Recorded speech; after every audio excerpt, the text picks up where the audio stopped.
धर्मशाला में बीते रोज हिमाचल प्रदेश शिक्षक संघ ने अपनी मांगों के मद्देनजर एक रैली निकाली।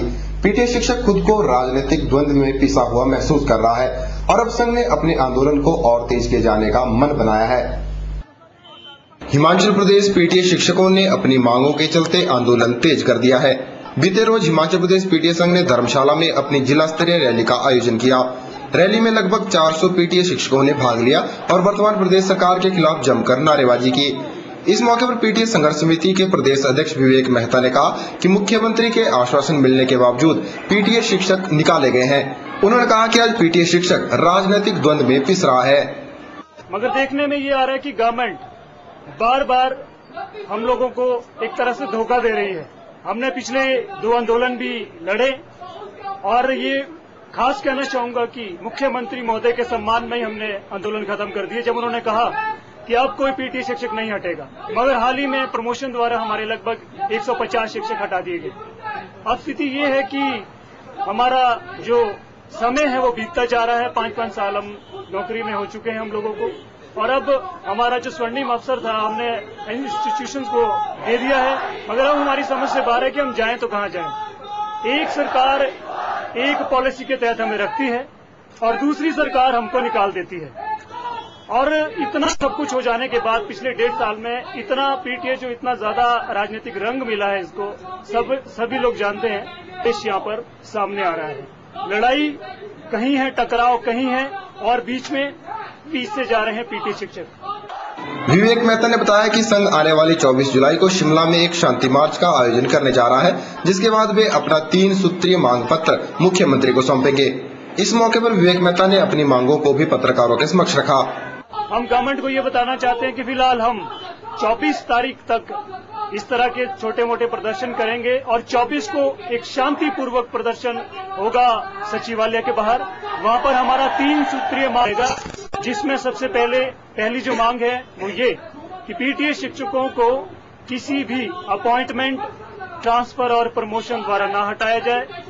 अपॉइंटमेंट, ट्रांसफर और प्रमोशन। और दूसरी बात, जो हमको ग्रांट दी जाती है हम लोगों को भी ग्रांट मंथली चाहिए, बिल्कुल 1 तारीख को ग्रांट चाहिए, मासिक वेतन मिलना चाहिए। और तीसरी डिमांड, बड़ी डिमांड ये कि जो हमारे भाई जांच में और प्रमोशन द्वारा बाहर हुए हैं उनकी नौकरी बहाल की जाए।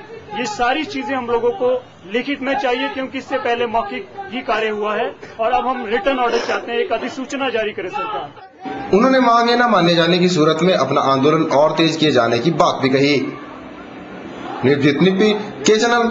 15 जुलाई से 15 अगस्त तक का समय प्रदेश भर में बेटी अनमोल है कार्यक्रम को समर्पित है। इस दौरान प्रदेश भर के सभी जिलों में ब्लॉक स्तर पर विभिन्न कार्यक्रमों को आयोजित कर कन्या भ्रूण हत्या के प्रति लोगों को जागरूक किया जा रहा है और उन्हें यह बताने का प्रयास किया जा रहा है कि बेटियां अनमोल हैं। 15 जुलाई से 15 अगस्त तक जारी बेटी अनमोल है कार्यक्रम के तहत बीते रोज मंडी स्थित टाउन हॉल में अस्पताल कल्याण अनुभाग और संवाद युवा मंडल के संयुक्त तत्वाधान में एक कार्यक्रम का आयोजन किया गया। कार्यक्रम में जोनल हॉस्पिटल मंडी के सीएमओ डॉक्टर DK अरोड़ा विशेष तौर पर मौजूद हुए। इस मौके पर डॉक्टर अरोड़ा ने कहा कि आज केवल मात्र कानून के माध्यम से ही कन्या भ्रूण हत्या को नहीं रोका जा सकता, बल्कि इसके लिए लोगों को जागरूक होने की आवश्यकता है। इसका मेन उद्देश्य ये है कि हर एक काम कानून से नहीं हो सकता, हमें लोगों का माइंड चेंज करना चाहिए। इसमें एक ये फायदा है, इसमें जो पार्टिसिपेशन है बच्चों का भी है, युवाओं का भी है, पेरेंट्स का भी है। जितने लोग इसमें ज्यादा पार्टिसिपेट करेंगे ये मैसेज हमारा वहां तक जाएगा। कोशिश हमारी ये है कि हमारा ये मैसेज ग्रास रूट लेवल तक जाए, जैसे कि हमारे हर एक वर्कर्स इसमें सेंसिटाइजेशन होके जो हमारा लिंग अनुपात घट रहा है इसे वो रोक पाएंगे। तो टाइम अगर ऐसा ये चलता रहा, टाइम आएगा 2013 तक हो सकता है ये जैसे पहले हमारे प्रथा होती थी, एक पत्नी को 2 पति से भी शादी करनी मजबूरी में करनी पड़ जाएगी। और अगर ऐसे चलता रहा 2030 तक जो होगा हमारे समाज का काफी बुरा हाल हो जाएगा। तो इस चीज को रोकने के लिए हमें ये स्टेप जरूर लेना चाहिए। वहीं इस मौके पर संवाद युवा मंडल के कलाकारों ने नाटक, भाषण और चित्रकला के माध्यम से जनता को कन्या भ्रूण हत्या के प्रति जागरूक करने का प्रयास किया। अपनी नाट्य कला के माध्यम से संवाद युवा मंडल के कलाकारों ने कन्या भ्रूण हत्या जैसे घिनौने काम को अंजाम देने वाले उन चिकित्सकों से भी इस काम को न करने का आह्वान किया। उसके बाद थोड़ा सा हमारे डॉक्टर लोगों को भी थोड़ा पता होना चाहिए कि इस काम को हम करें या ना करें, क्योंकि उनकी भी बहुत इस समाज में बहुत ही ज़रूरत है इस काम को करने की, जो काम करते हैं, जो मशीनों द्वारा उसका पता लगाना, फिर उनको एक जानकारी देना कि आपके भूमि में बेटा है या बेटी है। फिर अगर बेटी है तो परिवार वाले जो चाहेंगे कि हमें बेटी नहीं चाहिए, तो उसका पतन कर दिया जाता है। क्योंकि आजकल के संदर्भ में एक बेटा हो या बेटी हो, उसमें कोई फर्क नहीं होना चाहिए मेरे हिसाब से, क्योंकि बेटा और बेटी एक समान है। इस तरह हम इस प्रचार को एक अच्छे लेवल पर ले जाना चाहते हैं कि बेटियां अनमोल है। सच में बेटियां हमारी जिंदगी में अनमोल है। अगर बेटियां नहीं होगी तो माँ नहीं होगी, माँ नहीं होगी तो बहन नहीं होगी, बहन नहीं होगी तो हम नहीं होंगे। इस मौके पर उपस्थित अन्य गणमान्य लोगों ने भी कन्या भ्रूण हत्या पर अपने विचार रखे और दिन ब दिन घट रही लड़कियों की संख्या पर चिंता जाहिर की। ब्यूरो रिपोर्ट, के चैनल, मंडी।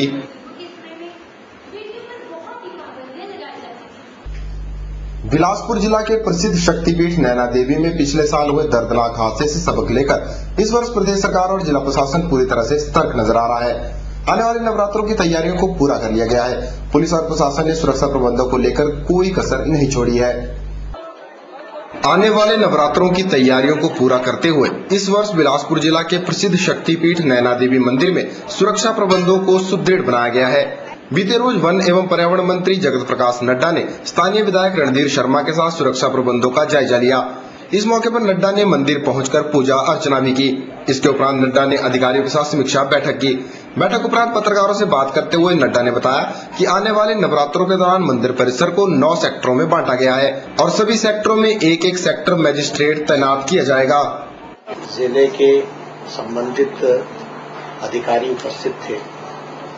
श्रावण अष्टमी का जो ये मेला है, जो 22 तारीख से प्रारंभ होने वाला है और 31 तारीख तक चलेगा, उसकी सारी प्रक्रिया बहुत स्मूथ हो, इस बात को ध्यान में रखते हुए कई मुद्दों पर चर्चा हुई और कई मुद्दे ध्यान में व्यवस्थाओं के दृष्टि से लाए गए और उसमें चर्चा करने के बाद जो निर्णय हुए वो आप तक मैं पहुंचाना चाहता हूं। सबसे पहले तो ये कि ये सारे मेले के एक्टिविटी को कोऑर्डिनेट करने के लिए इसको हम लोगों ने 9 सेक्टरों में विभाजित किया है और 9 सेक्टर्स में एक सेक्टर मैजिस्ट्रेट लगाए गए हैं।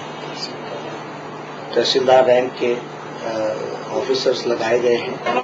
नड्डा ने बताया कि बनाए गए सेक्टरों में से 4 और 5 नंबर के सेक्टरों को संवेदनशील घोषित करते हुए उन पर 2 उच्चाधिकारियों को तैनात किया गया है। उन्होंने बताया कि अभी तक लगभग 947 पुलिसकर्मियों ने अपनी ड्यूटी पर तैनाती भी कर ली है।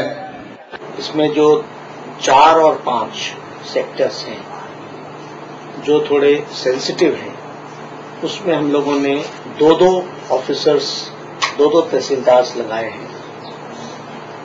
इन्हीं के साथ साथ हर एक सेक्टर में एक डीएसपी रैंक के ऑफिसर को पुलिस की दृष्टि से लगाया गया है और जो 4 और 5 है वहां 2 डीएसपी लगाए गए हैं और उसके ऊपर 2 एएसपी लगाए गए हैं। ये सारी चीजों को कोऑर्डिनेट करने के लिए कुल मिलाकर के अभी तक 947 पुलिस पर्सनल्स ने ड्यूटी ज्वाइन कर ली है और इसमें होमगार्ड और 65 लेडीज कांस्टेबल्स हैं जिन्होंने मेला ड्यूटी ज्वाइन की है।